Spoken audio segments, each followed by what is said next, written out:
Olá, tudo bem com você? Tudo bem com a sua família? Está começando mais um podcast Amo Família. E eu sei que a maioria das pessoas que visitam o meu canal estão buscando um assunto concernente a casais ou liderança. E eu vou dar sequência aqui em um assunto que, para mim, é decisivo, é determinante quando se fala de casamento e finanças. Três perguntas eu sempre faço quando eu vou atender um casal em crise.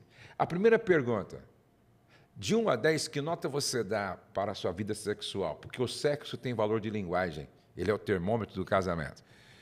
Como vocês lidam com o dinheiro? Porque o dinheiro também tem valor de linguagem.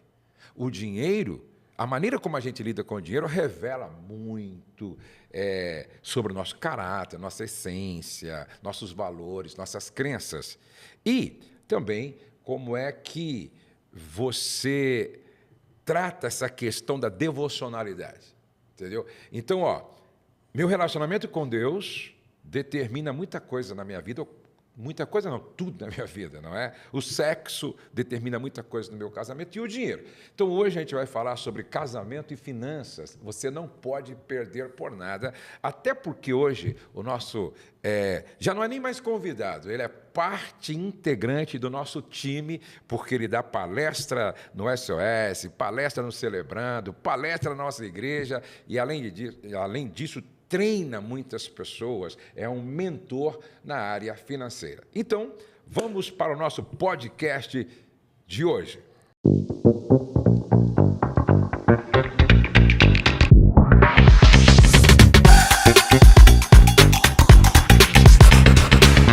Bem-vindo, Rezende, meu grande amigo, tudo bem? Obrigado, pastor. Estou muito feliz de estar aqui, ainda mais de fazer parte, desse ministério tão lindo e onde a gente vê milagre toda semana, todos os dias. É verdade. O Rezende, ele é um empreendedor, ele é um empresário muito bem sucedido e tem autoridade para falar de um assunto que ele também estuda bastante. Então, ele tem a teoria e ele tem a prática e ele tem resultados e ele tem experiência. E é difícil você ouvir alguém falando de um assunto que ele só tem a teoria, né? É verdade, é verdade. A verdade, assim, eu nem aceito falar de um assunto que eu não tenha vivência.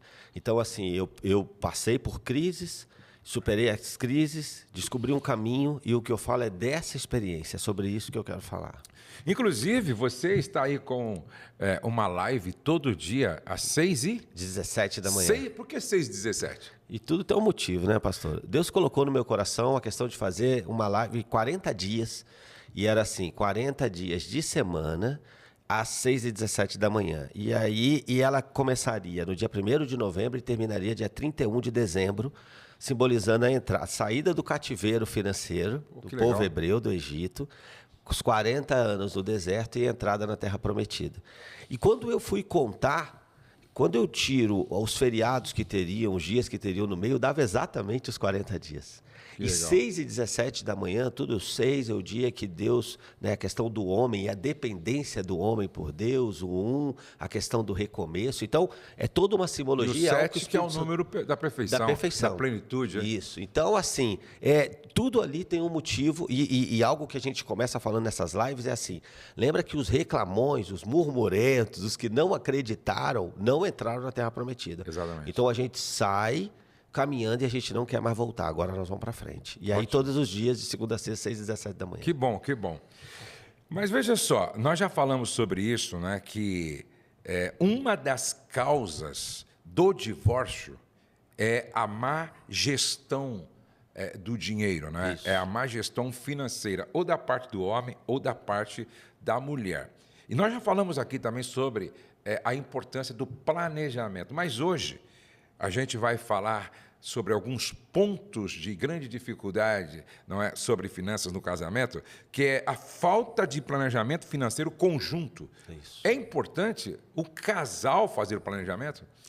Mas para mim, isso tem que ficar muito claro. Depois que nós casamos, é a questão de uma só carne. Então, eu não tomo mais decisões sozinhos. O meu sonho precisa ser compartilhado, o meu objetivo precisa ser compartilhado, as minhas dores, e eu preciso exercitar a empatia, eu preciso me colocar no lugar do outro. Então, dali, nós vamos fazer um planejamento e vamos trilhar e vamos ter um objetivo comum para poder alcançar. É essencial. Eu tenho dito com certa frequência que o casamento é uma sociedade. Né? Verdade. Então, quando você pensa em uma sociedade, suponhamos que eu e você formamos uma sociedade para fazer a gestão de uma empresa. Um restaurante, por exemplo. Um restaurante. A partir daí, não tem como eu, em relação à empresa, fazer um planejamento sozinho. Não tem. Inclusive, eu disse até na palestra de ontem, se nós administrássemos o casamento com o mesmo critério e seriedade como administramos a nossa empresa, nós teríamos os mesmos resultados no casamento. É isso mesmo. Longevidade e lucro e produtividade. O grande problema é que a gente não aplica no casamento o que a gente aplica na empresa. E assim, alguns aplicam. O problema é que é uma tragédia no empreendimento e aí é uma tragédia no casamento. Que é... Não é verdade? É verdade. Então, assim, por que boa parte das empresas quebram no primeiro ano? Justamente por isso. Não tem a questão da visão, não tem um planejamento, tem sócio, mas está cada um indo para o lado. Isso. E eu vivi isso, tanto no meu empreendimento quanto no meu casamento. Não foi sempre do jeito que é. Quando eu empreendi meu primeiro negócio, eu e o meu sócio, nós tínhamos personalidades muito diferentes e objetivos diferentes.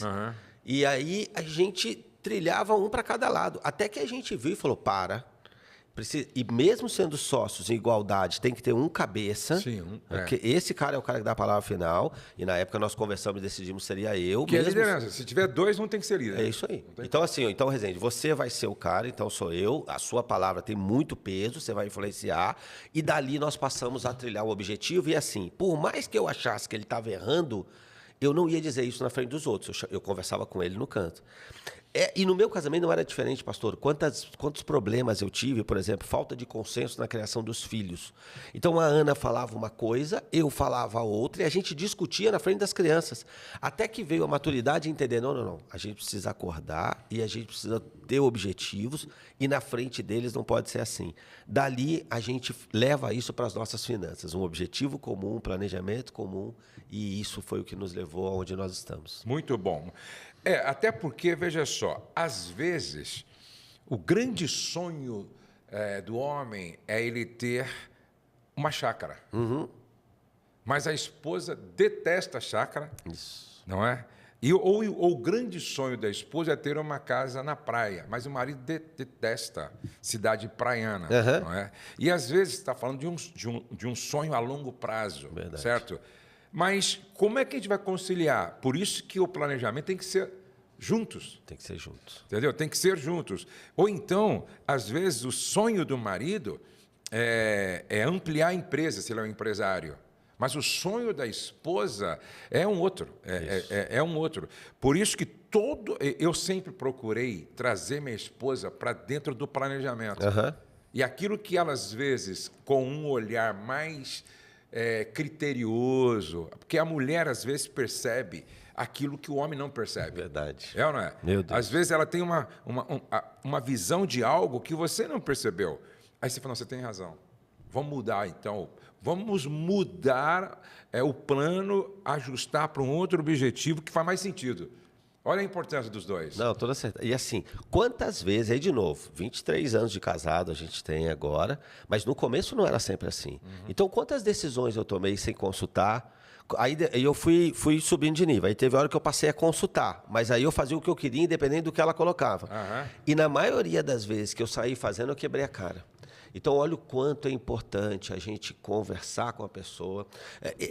Essa questão do planejamento, a gente está falando finanças, mas finança é uma das áreas do casamento. A gente precisa ter acordo e planejamento sobre a criação dos filhos. Esse momento, por exemplo, quantos devocional. Filhos vamos ter, né? Esse momento devocional, de oração. Exatamente. Eu defendo sempre. O ideal é que os dois congreguem na mesma igreja. Sim, claro. E aí fica, não, eu gosto dessa, eu gosto daquela, mas na maturidade alguém vai ter que abrir mão. Vai ter que abrir mão. Nós vamos vamos ter que ir para a mesma, a E família a Bíblia juntos. diz assim, olha, poderão dois andarem juntos se não estiverem de acordo? É isso. Como é que vai entrar? Como é que o camarada vai domingo para Batista e a esposa vai para a Comunidade da Graça?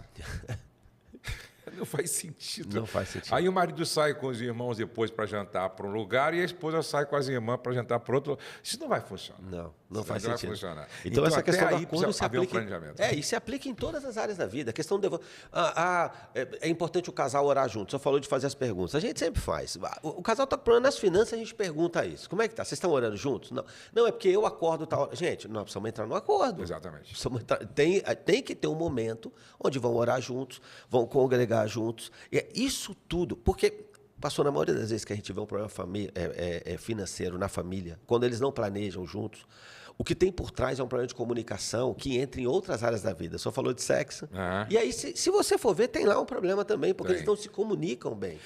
Eu sempre digo que quando não há uma comunicação verbal, a comunicação sexual é afetada. Não tem como, né? Não tem mesmo. Mas uma outra questão importante aqui são as dívidas individuais afetando o casal, não é? As dívidas individuais.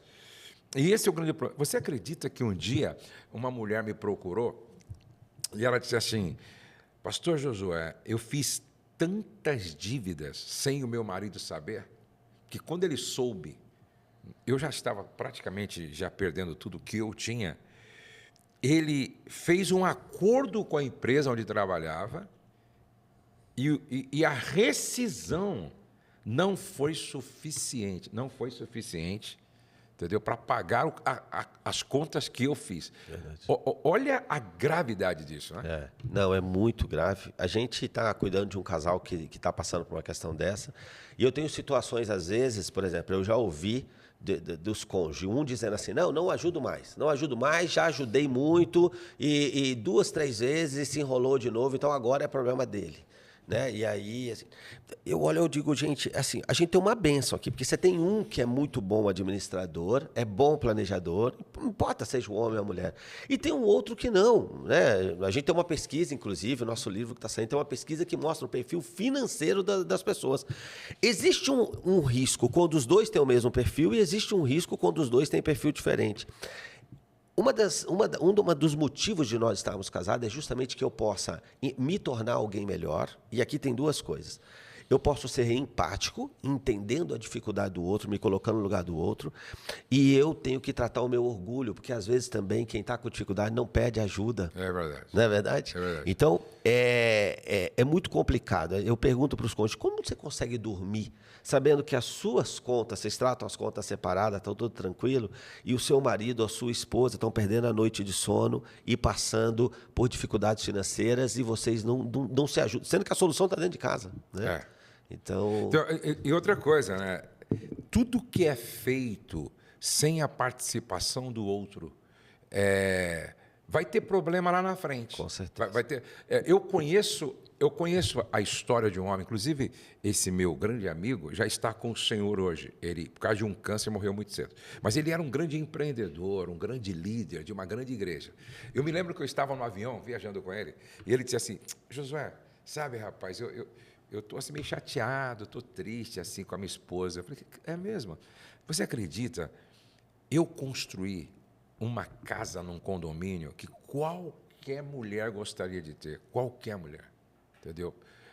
Eu construí uma casa grande, não sei quantos metros de área construída, mobiliei. Rapaz, a casa ficou maravilhosa, ficou linda, ficou assim moderna. E eu levei minha esposa para ver, e ela simplesmente entrou na casa assim, ela olhou,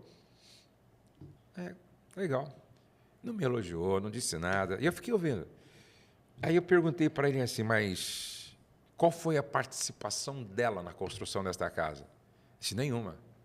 Minha esposa não é visionária, minha esposa não tem bom gosto, minha esposa ela não é ligada à construção, então eu preferia fazer sozinho. Então eu comprei o terreno, mandei a arquiteta desenhar e eu construí a casa. Se coloca no lugar dela, eu falei. Meu Deus. Eu falei para ele assim, cozinha é a mulher que tem que escolher, rapaz. Entendeu? Piso, geralmente é a mulher que escolhe. Na minha casa, eu falei, eu deixei a minha esposa ver o que ela achava melhor. Cozinha, ela que fica lá na cozinha o tempo todo, vou fazer o que é melhor para ela. Você está me entendendo? Aí até eu brinquei, né? Falei, ó, eu escolhi a cor do meu escritório e os móveis do meu escritório, ainda com a ajuda dela ainda, entendeu? Por quê? Porque casa tem a ver com a mulher. Agora, é claro, se junto com a mulher ela fala assim, não, escolhe você e tal, mesmo assim você fala, ó, escolhi esse aqui, o que você acha? Se ela fala assim, pô, é legal. A sua esposa, entendeu? Ela está chateada e triste com razão, porque ela se sentiu inútil. Ela se sentiu só empregada doméstica de luxo. Verdade. Você está me entendendo? Então, ela não deve nem se sentir dona da casa. nem dona da casa. Ela vai estar numa casa e falar, mas eu não escolhi esse piso, pô. Puxa, mas eu não escolhi esses móveis. Pô, eu não escolhi essa cor. Para mim ela seria outra. Pô, eu não escolhi esse revestimento. Para mim era outro. Então eu falei, você talvez, com boas intenções, fez o errado. Se você participasse dos meus encontros, se você participasse dos meus seminários, você nunca faria isso. Exatamente. Então, assim, na verdade, essa casa virou o quê? Essa casa virou um símbolo do quanto ele não ouve ela. Exatamente. Toda vez que ela olhar para esse piso, que ela olhar para esse armário, ela vai lembrar que ele desconsidera. Ela não tem influência sobre o poder de decisão, ou seja, ela não faz parte. E outra coisa, se minha esposa não tem bom gosto, eu preciso respeitar os gostos da minha esposa. Pô. O que é bom gosto? Exatamente, o que é bom gosto? Para mim, certo, bom gosto pode ser verde. Para você, é o pior gosto. Então, isso é muito relativo. Muito relativo. E o legal mesmo, assim, o que eu acho nisso, é chegar, tipo assim, olha, eu cedo um pouco, você cede um pouco, e a gente chega num ponto que fica bom para os dois. É isso mesmo. Esse é o exercício. Esse é o ideal, isso é o ideal. Esse é o exercício. Esse é o exercício do casamento.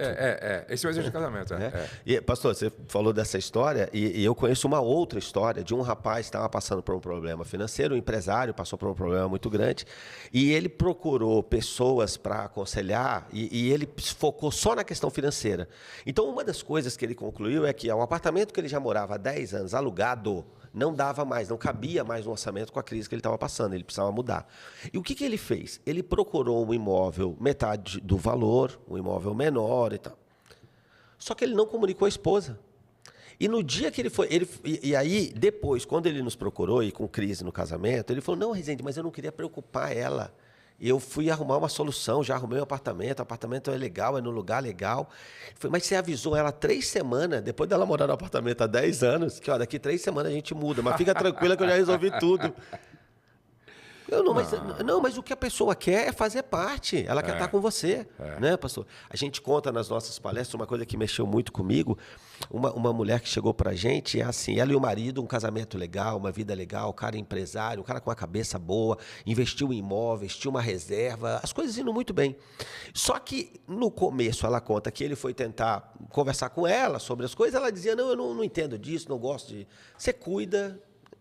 E ela fazia outras coisinhas lá. Na pandemia, esse cara pegou Covid e em 3 dias ele foi entubado e morreu. Quando ela chegou para a gente, 4 anos depois, a empresa tinha quebrado, ela tinha perdido os imóveis e tinha perdido o dinheiro investido. E ela ainda tinha uma filha que requer cuidados especiais, tem autismo. E ela com dificuldade de pagar um aluguel de R$ 1.500. Então, assim, esse cara fez tudo. Cara, ele trabalhou, marido bom. Só que os dois, ele se acomodou numa situação. Ela não quer saber, então ela não sabia senha, não sabia que era advogado, não sabia em quem confiar, não sabia nada. Ela, com o comodismo, ele podia tomar decisões e ela não precisava se envolver. Então, é algo que a gente diz, o casal precisa... Ela não precisa trabalhar na empresa, mas ela precisa saber em quem confiar, quem que eu procuro, aonde está isso. Ela precisa saber disso, no mínimo, né? E quando um dos dois rema sozinho... Exatamente. Esse é o grande problema, que algumas mulheres também, elas praticamente se anulam. Isso. Não, faz aí, vai fazendo aí, faz aí. Isso é um problema sério. Não participa de nada, não se envolve com nada. Às vezes o marido quer compartilhar com a mulher alguma coisa da empresa, entendeu? Ou se é pastor, alguma coisa da igreja. Não, resolve lá. Isso não é saudável. Não. Isso Os não dois é vão bom. caminhar juntos. Né? Exatamente. Tem uma outra questão aqui que eu acho que é muito interessante, e a desigualdade da renda. Certo. Por quê? Porque eu vejo hoje que tem mulheres que ganham mais do que o homem. Uhum. E aí, algumas acham que, porque elas ganham mais, elas podem sentar na cadeira do homem, Isso. de liderança. E alguns homens, se sentindo inferiorizados, deixam que a mulher assuma o lugar que é dele. Verdade. E aí começa o grande problema. Verdade. Porque eu sempre digo que o fato de a mulher ganhar mais não dá a ela o direito de adulterar uma norma estabelecida por Deus, né? Que isso. O homem é o cabeça. É isso, precisa ter muita sabedoria. E para mim isso é uma questão de ciclos. O mundo de hoje, o mundo que nós vivemos, isso pode acontecer. No momento do casamento, o marido ganha mais, tem um outro momento que a esposa ganha mais. Eles não têm muita sabedoria e não podem trocar de papéis por causa disso. Eu conheço uma pessoa que, assim, durante muito tempo, no começo do casamento, a esposa era uma pessoa conhecida em todo lugar e tinha maior renda. Só que ele cuidava da agenda dela, ele apoiava ela, ele ia nos compromissos. Então, assim, ele não deixou o papel dele, porque entrava mais. Ele era o marido dela. Sim. Depois o jogo inverteu. Agora ela é que é a esposa dele, ele que é o cara conhecido. Mas eles têm isso. Algo que eu costumo falar, pastor, que eu acho que muitos homens não entendem nessa questão do homem ser provedor, é que é assim. O que o homem precisa entender de um homem provedor é, se tem um agasalho e tá frio, você tira e dá para ela. Sim. Né? Se tem um bife, você dá para ela comer. Se tem um guarda-chuva e tá chovendo, você tira e dá para ela. Se tem barulho na cozinha, quem é que vai de madrugada ver se entrou ladrão? É o homem que vai. Não pode inverter essas Pior questões. Que hoje é a mulher que está indo. Né? Não é? Então, assim, o papel do homem provedor é essa. Mas se a vida te trouxe a um ponto onde a sua esposa ganha mais do que você, isso você não pode sair da sua posição e ela não pode sair. Aqui tem o homem que se anula às vezes e tem a mulher que quer e às vezes até expõe o marido numa situação dessa. O homem precisa ser trabalhador. O que não dá também é a mulher trabalhando, o homem desempregado, acordando 9 horas da manhã, Exatamente. 10 horas da manhã e a mulher pagando as contas. Exatamente. Isso também não dá. Então, os dois tendo clareza, e o maior manual que tem é a palavra de Deus, Exatamente. é a Bíblia. Lá está o manual. Exatamente. Agora, como é que eu vejo isso? Né? Eu vejo muitos homens acomodados. Também. Por exemplo, a mulher, ela se formou. E ela é médica, ou ela é dentista, ou ela é uma engenheira, não é? E o homem, ele estacionou. Uhum. Eu me lembro que eu estava na cidade de Taubaté, ministrando para os jovens, e uma jovem que tinha lá os seus 27, 28 anos, ela já tinha acho que 2 universidades, ela era muito estudiosa, estudava aqui, estudava lá e tal, né? E muito preparada ela, e estava estudando ainda. Ela disse, pastor, eu desisti do meu noivo por uma razão. Uhum. Ele é íntegro, ele é um bom filho, ele é trabalhador. Só que ele é mecânico. Tudo bem até aí, ele é um mecânico, não, até aí tudo bem. Só que ele era um mecânico sem visão de expansão, sem visão de crescimento, sem visão de progresso. E eu amo estudar. Uhum. Eu não paro de estudar, eu gosto de ler, acho que falo inglês, espanhol e tal, e já estou, assim, já pensando em doutorado, não sei o quê. E ele, não gosta de ler, não pensa em crescer, não pensa em ser o dono da oficina, não pensa em expandir a oficina, não pensa em ter uma rede de oficina. Quer dizer, eu pensei, se eu casar com ele, e ela insistiu com ele, mas não tinha quem tirar da cabeça dele, entendeu? Acomodado, estagnado. Ela disse, eu preferi, pastor, abrir mão do relacionamento para amanhã lá na frente. Eu não ter que me separar de um homem acomodado. É isso mesmo. Conformado. Eu disse, minha filha, infelizmente eu conheço alguns homens assim, alguns rapazes assim. Agora eu conheço histórias diferentes. Por exemplo, eu conheci a história de uma filha de um pastor até, aqui de Limeira. Ela era dentista, eu fui ao consultório dela. E ela se casou com um eletricista, de construção, assim, de casa, eletricista. Ele, acho que antes de casar, ele deu de presente para ela a notícia: passei no vestibular de odontologia. Ele fez odontologia, ele se formou. E a última vez que eu estive com eles, ele era o dentista líder da empresa deles. Meu Deus. Olha só. Então, esse cara é um cara inteligente, não é? É um cara sábio. Ele não perdeu a noiva porque ela estava na frente dele. Ele falou, não, eu vou alcançá-la e vou se tornar ainda um líder de um projeto nosso. É isso. Entendeu? Esse é um cara visionário. Né? É, muito. Pastor, isso é uma coisa tão lógica, assim, eu acho que quem está assistindo a gente pode pensar. No meu processo de transformação, quem me conheceu há 20 anos atrás, eu sou uma outra pessoa hoje. Sou uma outra pessoa. Então, meus assuntos são diferentes. Tem mesas que eu sentava e tem até pessoas que eu me relacionava que eu não tenho mais assunto. Eu não tenho mais assunto com essas pessoas. Não tem conversar com essas pessoas. Não tem, não tem. Agora, imagina quando isso acontece dentro de casa. Então, o marido ou a esposa continuou se desenvolvendo. E esse desenvolvendo é... Por quê? Porque você vai sentar em mesas onde os assuntos mudam, a postura muda, o nível de experiência muda. Se você continua onde você estava quando se casou e o seu cônjuge se desenvolveu, como é que vocês frequentam o mesmo ambiente? Como é que pode? Então, assim, os dois têm que caminhar. Sabe que quando eu entrei no processo de desenvolvimento, e teve um dia que eu falei, eu preciso dar uma alavancada, e eu comecei a fazer treinamentos, imersões, e curso, eu senti que eu precisava, como empresário, porque eu acho que muito empresário sofre sozinho, mas ele também é muito orgulhoso, porque ele também não busca ajuda, não busca aprender. Eu fui nos primeiros treinamentos sozinho. Isso gerou um problema no meu casamento. É, porque você está na página 70, sua mulher está na página 6. Não, quando eu voltei acelerado, e assim, a gente assistia novela, sabe? A gente tinha Quando eu voltei, eu falei, não assisto mais novela, e não tem mais isso, e agora eu não lia, agora eu vou ler, e nós temos que ler. A minha mulher falou, calma aí, fizeram lavagem cerebral na sua cabeça. Né? Parou, para onde você está indo? E eu chegava na empresa e dizia, agora é assim, quem não vai ficar pelo caminho. Ela falou, tá ficando ruim. Eu falei assim, tem um outro treinamento, nesse você vai comigo. Aí ela foi. Aí voltamos os dois malucos, os dois esperados. É isso aí. E a gente se acompanha hoje. Quando a gente lê um livro, gosta, o outro passa para o outro. Toda vez eu estou num evento, eu procuro estar...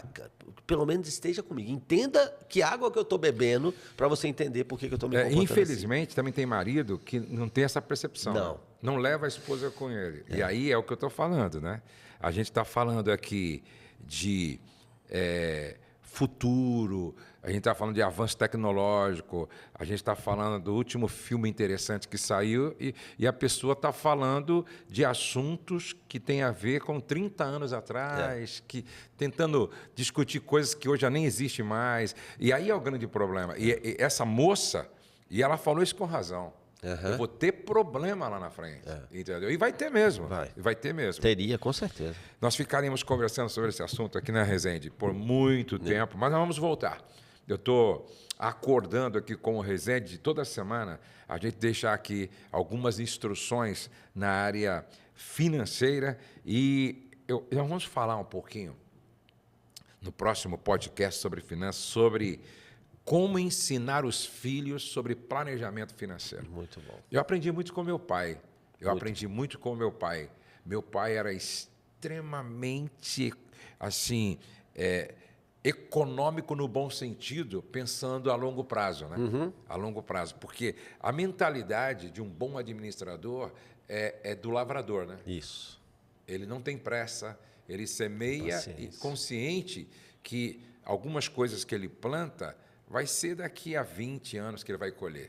Então, ele pensa a longo prazo. E a maioria dos fracassados na área financeira, principalmente quando se trata de casamento e família, é que eles não pensam a longo prazo. Né? Verdade. São imediatistas. Não, e algo que eu costumo dizer, assim, o que a gente deixa para os nossos filhos é o legado. Sim. Então, a forma como você se relaciona com o dinheiro, então, assim, gastando menos do que ganha, você tem um padrão de vida coerente, e não coerente ali, porque a aplicação, o investimento, ele tem que ser uma conta, o padrão, a forma como você vive, isso é o grande legado que vai ficar para os seus filhos. Exatamente. A relação, porque o nosso exemplo fala muito mais do que as nossas palavras. Exatamente. Então, os pais precisam assumir essa responsabilidade. Vai ser esse assunto, então, no nosso próximo podcast sobre finanças e os filhos e quando deve começar isso, certo?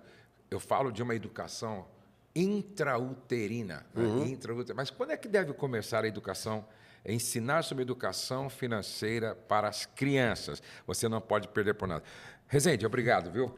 Foi muito bom mais uma vez. Uma honra, estaremos juntos sempre que eu chamar.